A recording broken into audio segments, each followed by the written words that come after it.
Good morning, and good evening to people in India.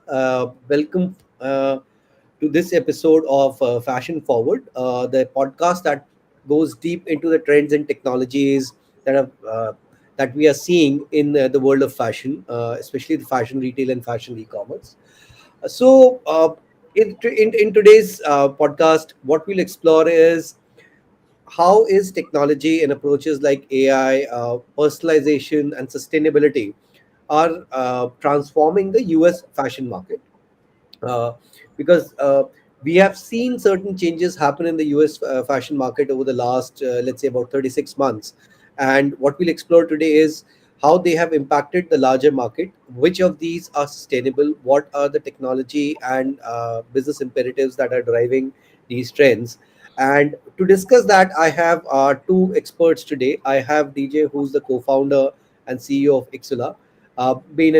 He has spent 20 years in e-commerce, and I'll let him talk a little more about his journey and how he sees the US fashion industry. And my second guest is Abhishek. He is again from Iksula, and he drives the overall innovation charter for the Iksula. And in his role, he works very closely with the US fashion industry as well. So let me ask DJ to give a quick introduction of himself, his background, and what does he see in the US fashion industry. DJ, over to you. Thanks, Anurag. So I'll just give a quick introduction about myself. Around 20 years of experience, and I started working in retail, but in consumer durable retail, and then was there for like 4 years. So I've done the sales, hardcore sales role there, Hmm. and post that I moved to eBay. That was around 2000. 23, 24, 25 kind of, right? So it's been almost like 18, 19 years Uh-huh. in the e-commerce industry. Like very early, I started working in e-commerce at a very early stage, right? And post that in Future Group. And then after that, summer we started Iksula. And I think we have been running this since the last 15, 16 years, right? So uh, seen e-commerce grow from the very nascent, basically when Amazon didn't even start a marketplace, right? And eBay was the marketplace, right? So I've Right. been around since then. So I feel really old now. And some of the things that we see today, right? It is unbelievable as to where technology has progressed and things that we can do today. We just couldn't think about basically things, Hmm. this kind of things. We could have done something like that in the past, right? So technology has really progressed. I think coming to your question on what kind of things I see in the fashion industry, right? And it's a Hmm. very fascinating industry, fashion, because unlike other industries, right, where trends don't change every season, right? Trends change every season. Hmm. There's a winter season, there's an autumn season, there's a summer season, spring, whatever, spring, summer season, and all, right? So every season, the inventory has to necessarily go through a refresh, right?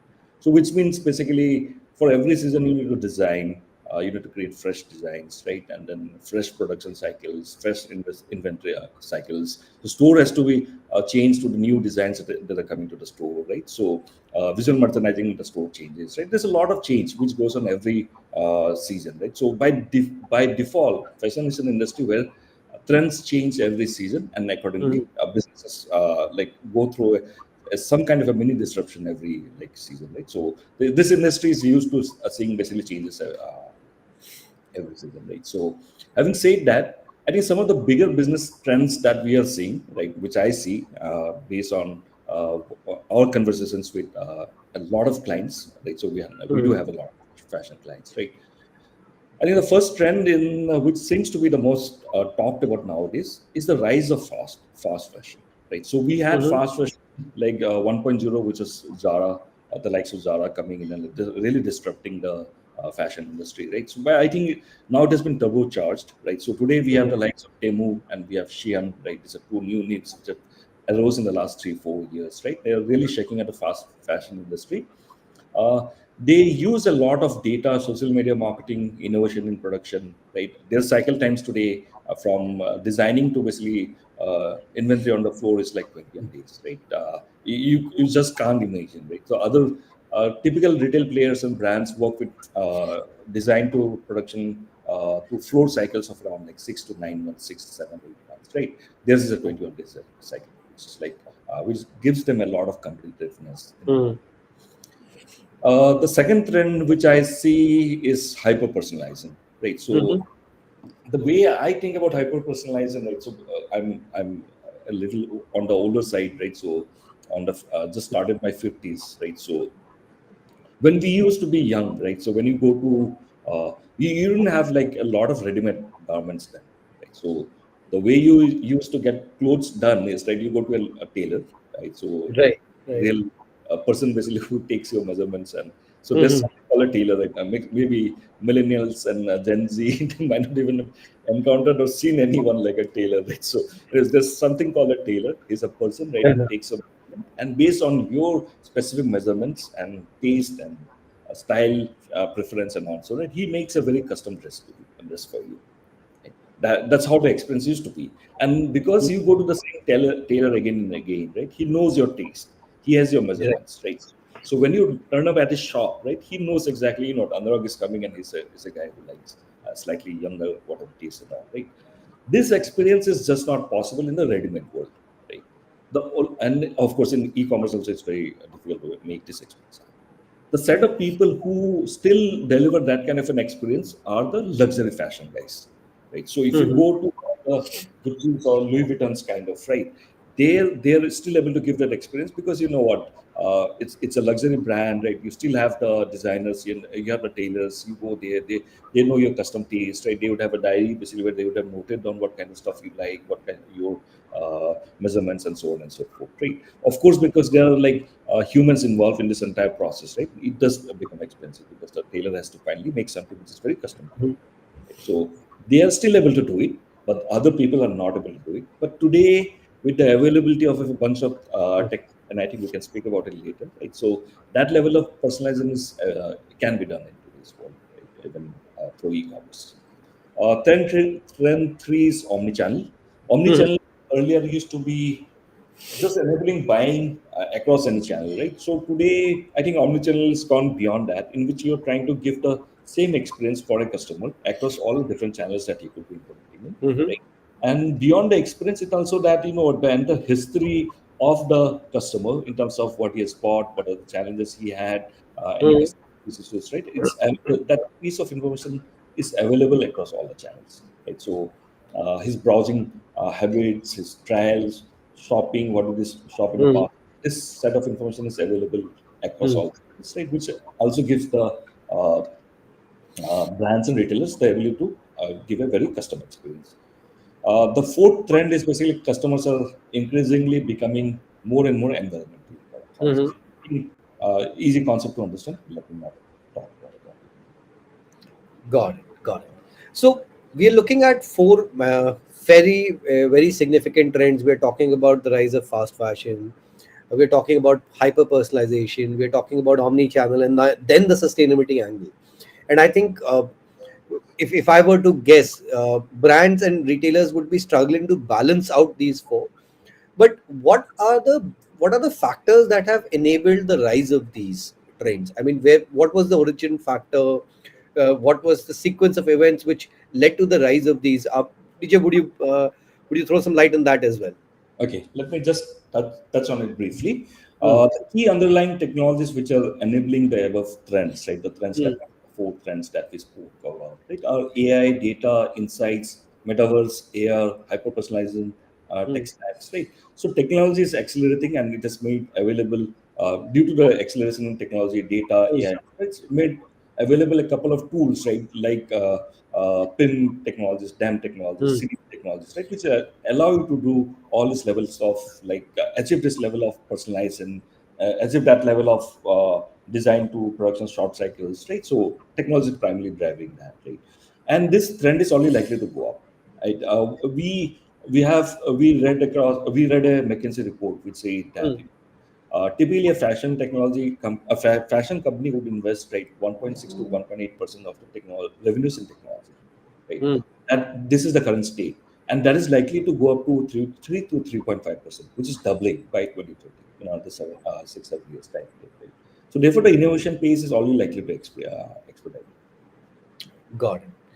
So, how does AI play? And AJ, I'm gonna throw this question to you. how does AI play into this entire evolving landscape? I mean, we've spoken in the past in one of the earlier episodes about some use cases of AI. So, would you want to add to that and tell us where do you see artificial intelligence, both the traditional AI and the Gen AI applications coming in, transforming this landscape, and how will they enable brands to do it? Thanks, Anurag. I think DJ already covered a lot of trends, right, which are kind of dominating in the US fashion market, right, from fast Mhm. fashion to hyper personalization to analytics, right, being coming in, right. So uh, in this entire value chain, when you look at fashion, right, from creative design to sourcing, right, to Mhm. even material selection, right, to planning, right, and then finally at the forefront of customer engagement, right, returns, right, the entire value chain there, AI has essentially come in all the parts of value chain, right. So if Mhm. I were to give a couple of examples, so let's say from design and trend perspective, right? So there are players like, as DJ mentioned, right, Shane, Temu, etc., right? They are leveraging a lot of data, a lot of trends to kind of predict, okay, what the consumer preferences, right? They are Mhm. leveraging AI to and they are giving preferences like styles, etc., to generate new set of design, right? So in creating new designs, creating trend prediction, AI essentially is one of the important lever there, right? Secondly, when you to material selection, so with AI, the brands and retailers now are predicting essentially that which sort of material would be really good for to follow that trend, right? Whether that material is in line with one of the trend that DJ mentioned is sustainability, right? Whether that's environment friendly or Mhm. not, right? So that's second, right? Third is around the usual use case around inventory and demand forecasting, right? What we have typically seen working with fashion retailers is specifically when DJ was mentioning about churn cycle, inventory cycle, right? That's where the prediction becomes really really key, right? So that Mhm. you don't have to sell the inventory at discount, right? So that's where AI is helping using historic data, market trend to predict the inventory and demands across multiple channels, whether it could be social, it could be retail, it could be Mhm. stores. And then finally at the personalization level, right, we collect a lot of customer data, right, whether it is around first party data around behavior, right, and then this AI essentially helps personalize as per individual customer behavior. We'll obviously talk that later, right. And then moving at the customer experience, which is Mhm. using chatbots, using virtual assistant, right, uh, Mhm. driving understanding more about customers, right, and then AI essentially is helping with the chatbots, voice bot, coming in, yeah, essentially helping in, customer experience management also. So it's basically at all fronts in the entire value chain of retail, from customer engagement to design and creativity, product content experience, right? Process automation. AI is there in the entire value chain of fashion. God.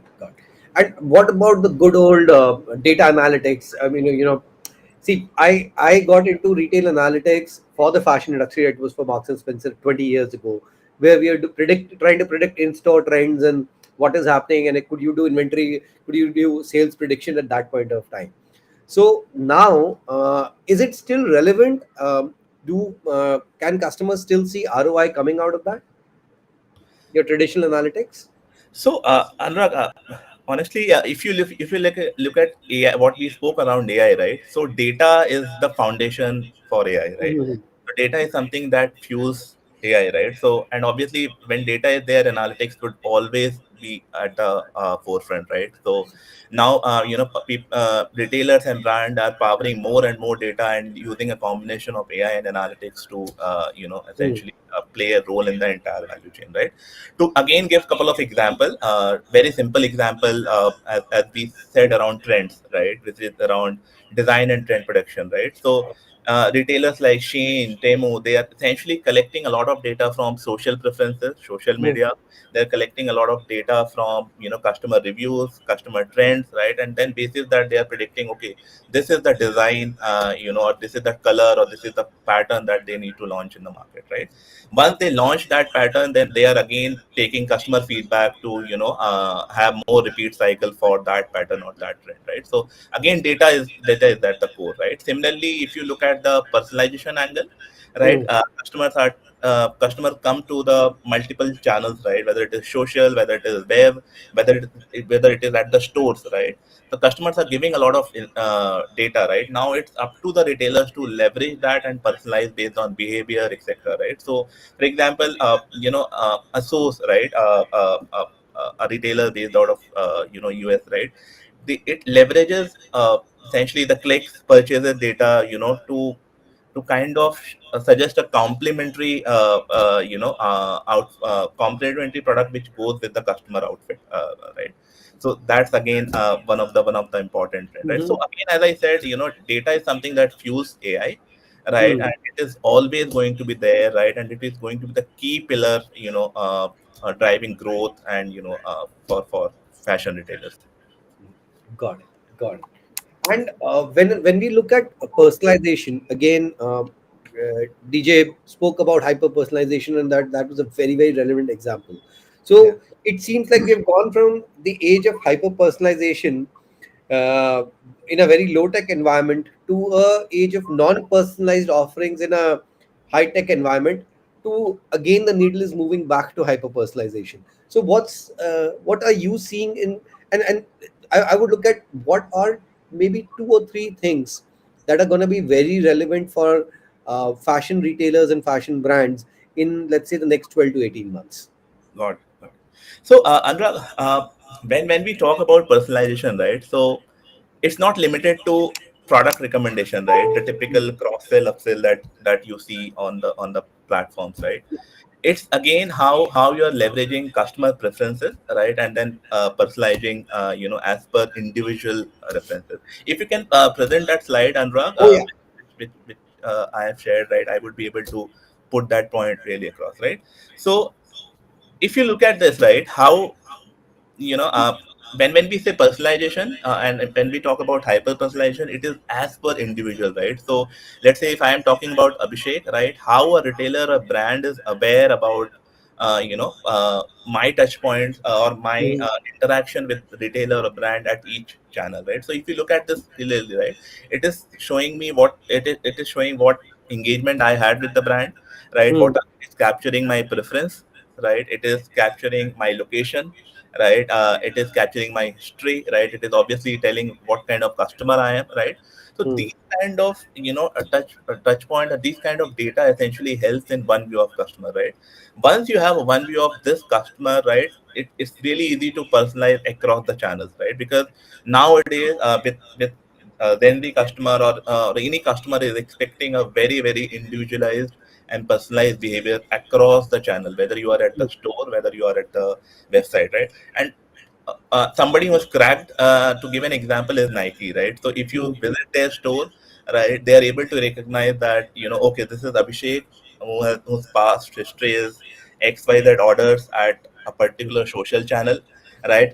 Even the store associate will greet you that he is aware about your history, right? He will be aware about your preferences, right, and shows you product which yeah, just matches your preferences, right? And this all is possible using one view of customer, right? Mm. Anurag, if you go to the next slide, what Sure. can be done is a very customized a landing page, right? Mm. Again, as per buyer history, right, buyer preferences, right? Now I do understand the challenges people would think about, right? In cookieless world, right? How does this happen, right? But you are able to collect a lot of first party data, right, which is around their preferences, what kind of product Mhm. they purchase, right, what kind of interaction they had at loyalty channel or social channel, right? And then basis that you can essentially customize landing page. Again, Amazon specifically, when it comes to a personalized landing page, is really doing good job. It churns a lot of data, and see a different homepage when Anurag visits Amazon versus Abhishek visits Amazon, right? So Got it. it's really if I were to just end my Mm. thing, and specifically on technology front, right? Again, there are multiple layers when it comes to personalization, Hmm. right? We need to show right content, right product, right price, right promotions to the customer. Price Hmm. and promotions are broadly, sorted, right? It's done and dusted, right? But when it comes to content, the PIM and DAM kind of systems are really enabling the personalization across the channel, right? Hmm. And the one view of customer, which I spoke, right? The CDP is essentially helping in the customer data platform are helping in getting that one view of customer and solving the problem of personalization, right? Obviously, but all of this is, it comes at a cost, right? And there is a lot of operations layer also involved, right? But retailers are really really cracking it, right? New age retailers, Shein, Temu has really cracked personalization. Got it. Got it. Okay. I'm going to take the slide off, and I'm going to ask you more around. Let's look at these are some very very large retailers who are doing it. Yeah, Is the tech stack, is the technology that expensive or that out of reach of, let's say, smaller and niche businesses? Pe- because if I look at personalization, businesses which focus on uh, very tailored offering, they would need this tech stack even more, and they may be running on Shopify. yeah. So what's your view? I mean, are those businesses still or capable of leveraging technology and drive this hyper personalization? I know you mentioned the example of Shopify, but I will extend to other technologies also, right? And maybe mention that yes, even with limited resources, right? Hmm. Players, are really, really, customizing the experience for customers, right? Hmm. So when I say that, so it could be done in multiple ways, right? You could leverage customer interaction, right? So even at Shopify level, right, you are capturing, customer behaviors, you are capturing their history, right? You are capturing, what they have purchased, right? So you have simple personalization like occasion based personalization, right? You are kind of reaching out to them on occasions, right? This is again the simplest personalization, right? You Right. are able to track their interest from social media. You reach out to them via chats, right? So that you are giving a preferred attention to the customer, right? So that's where have multiple interaction channel for them, right? And just have understand their behavior, just understand their preferences, and do the personalization, right? Again, this can be done at a very less cost, right, for Shopify kind of play who are leveraging Shopify or who are at the earlier scale of personalization, earlier stage of personalization, right? Then again, simple things can be done. For example, you understand your customer. Instead Mhm. of giving an individual recommendation, you can segment them in cohorts, right? And then simplest thing would be, you create collections for them, right? That okay, this is the collection for one type of cohort, this is the collection for second type of cohort, right? And many players are leveraging this specifically when we work with customers like Naomi in Middle East, right? They are Hmm. essentially doing the similar in similar manner, right? From that.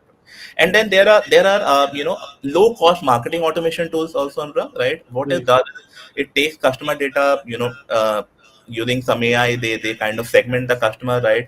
All the emails, all the SMS, right? Even the segmentation across channels, marketing channels like Facebook, Hmm. etc., can be achieved through that, right?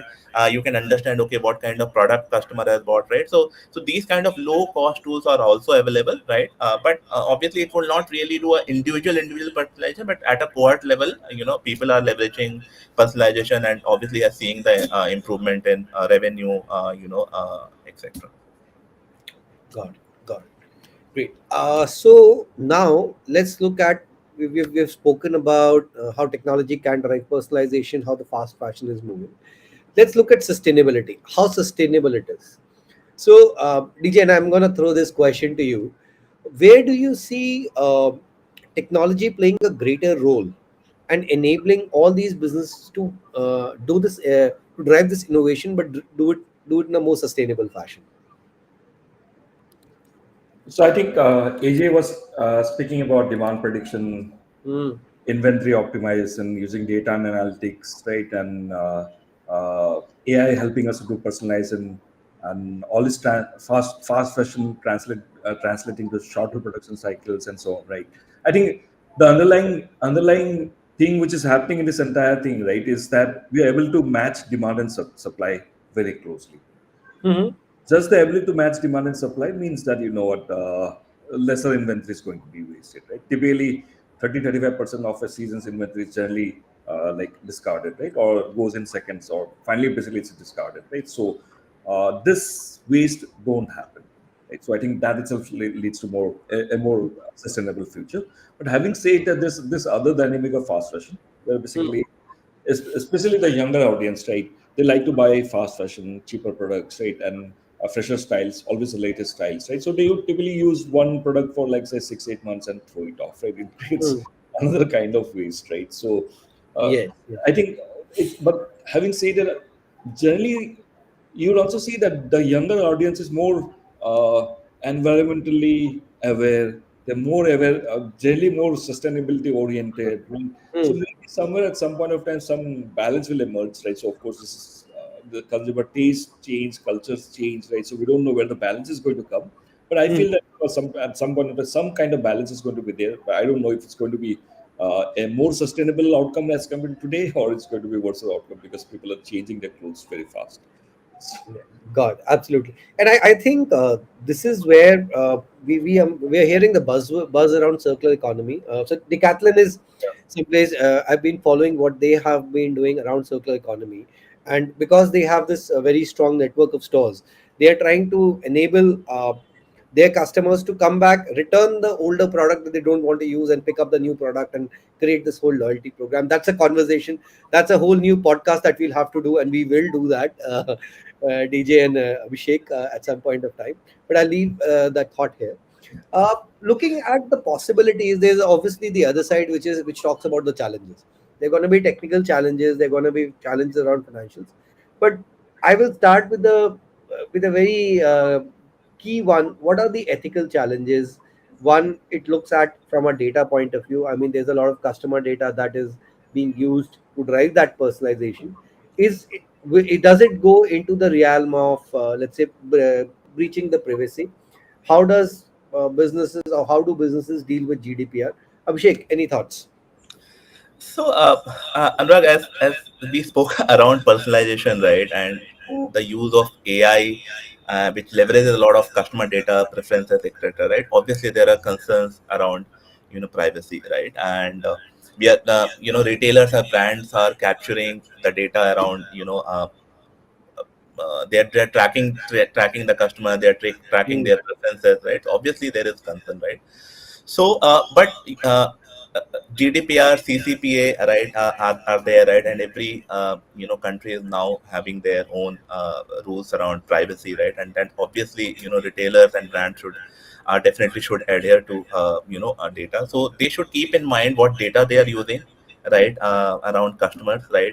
What data is collected, how it is collected, and how it is being used, right? So they should be really aware about it, and they should inform the customer that okay, this data is essentially being used for marketing or for your personalization, for your awareness, right? So that's one concern that definitely it has, right?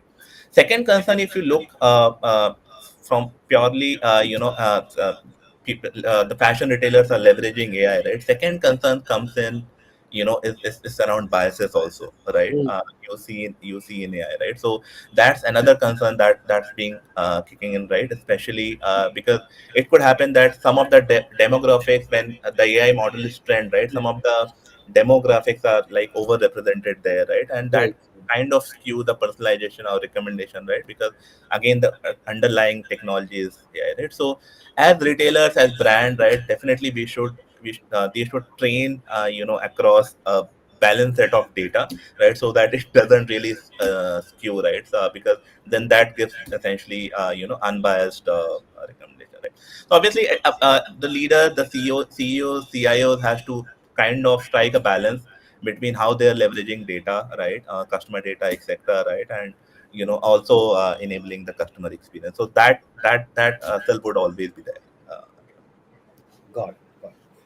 And one surprising thing is that neither of you spoke about blockchains. And that it's been a buzzword. We do hear about blockchains being used for a multitude of use cases, in whether it is your supply chain tracking, or whether it is your farm to source in the food world. But I'm sure it could be a useful tool in the circular economy as well. So, any thoughts on that? Where do we see blockchain coming in? Well, you all, everyone talks about blockchains when BTC is always hitting all-time highs. Right? It just happens to be in that stage right now. So there's more buzz around blockchains all over again. But this time, I think not many are talking about use cases really. But I do feel that there are some real use cases for the fashion industry. Hmm. I think the first use case is traceability. Right, Hmm. traceability is just the ability to trace inventory across the entire value chain. Right. And to also which also means that when it comes to the circular economy, right? So proving the originality of any item becomes a very easy thing to do with blockchain, right? I think that's one of the primary use cases. I think sustainability, we have been speaking about sustainability, right? So I think at some point of time, regulatory intervention is definitely going to come in. Just Hmm. for data, right? So at some point of time, governments are going to put some rules in place to drive sustainability across industries, right? Hmm. So I think, and it's already starting to. We are already starting to see that so uh, government incentivizing companies by green energy credits and all, right? So I think similar kind of philosophy is also going to be adopted for sustainability, right? So I think the biggest use case of blockchains, another Hmm. use case of blockchains, is going to be beyond sustainable traceability. It's also going to be able to track the entire history, location, distribution of product parts, materials across the different supply chain, like including contractors, subcontractors, right? So that itself helps you to optimize the various aspects of supply chain, various aspects of material, and so on and so forth, right? Which is going to lead to another round of basically inventory optimization, right? So specifically around like materials and timelines, turnaround times, and basically uh, different locations and so Hmm. on, right? So I think currently it's difficult to do with existing databases, right? So I think blockchains are designed to basically do this kind of work, right? So there is a platform by the name of there's a blockchain by the name of Everledger. It's Okay. decently popular, so I wouldn't say that it's the level of Ethereum popular kind of, right, but it is decently popular. This blockchain is already live since a couple of years, right? I think one big name which is trying out something with this blockchain is we all know the name of the designer Steve McQueen, right? So he's Right. got a brand by the name of MCQ. So Steve McQueen is trying out basically using this Everledger blockchain for tracking traceability, sustainability, right, to prove originality and so on and so forth. He's trying to build out the use case, right? So I think that's an interesting example out there. But beyond that, we do not have many examples. And I think Hmm. as and when the regulatory pressure comes, right, I think the use of blockchains like Everledger is likely to go up. Got it. Well, I think we've crossed the 30-minute mark. So, any other thoughts on the fashion industry? And let me give some context on on what I have my takeaways from this conversation are. One, that fast fashion is here to stay. Hopefully, it is. So, how does it impact the larger established fashion industry? The technologies that are enabling fast fashion and the larger change include AI, analytics, data being put to a lot more use than it has been in the past. And again, availability of the computing power and the cloud computing is enabling that. There is a very strong focus on sustainability. I think the solutions are just evolving. But any other thoughts that you would want when a retailer or when a brand is planning for this? How should they go about using these technologies? Your experience, what has worked, what has not worked? Some guiding lights, some guiding principles. DJ, Uh, over to you first and then to Abhishek. Yeah, Abhishek, if I may. So I think, see, technology is one of those things, right? Like you can put a technology there, but the humans still have to operate on top of the technology. Right. Getting people to adopt this new data science tools, analytics tools, and then AIs, right? And how do you operate with AIs on top of it? Right? I think it's generally a challenge across Hmm. every organization, right? So it's way more easier to implement technology than for you to get your business teams and basically associated teams to adopt technology. I think Hmm. that itself is one of the bigger challenges that I see. Hmm. But beyond that, I think the other big challenge of fashion, right, is that fashion design has always been an art form. Now here we're talking of like predicting trends and using that as a big input to the design process, right? So old school designers, right? It's all touch and fill and like creative process and all, right? Now you're talking like, you gotta, guys, you gotta use data in creative process. I think that's going to be one of the bigger challenges, right? There's going to be huge resistance from specifically from the design teams, right? Mm.